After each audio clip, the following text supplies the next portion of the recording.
বাঙালির oxygen food and talk, তাই বাংলার ঘরে ঘরে মুখরোচক।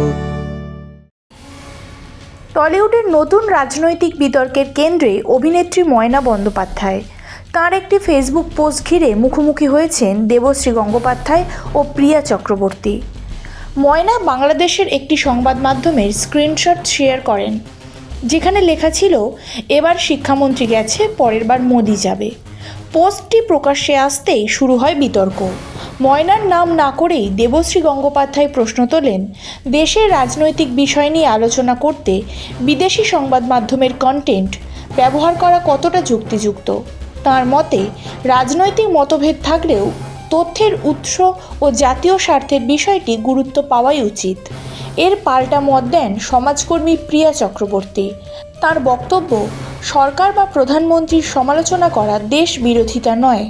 গণতন্ত্রে প্রত্যেকেরই মত প্রকাশ ও সরকারের সমালোচনা করার অধিকার রয়েছে। সব মিলিয়ে একটি সোশ্যাল মিডিয়া পোস্টকে কেন্দ্র করে জাতীয় স্বার্থ বনাম মত প্রকাশের স্বাধীনতা, এই দুই মতাদর্শের সংঘাতই এখন আলোচনার কেন্দ্রবিন্দু।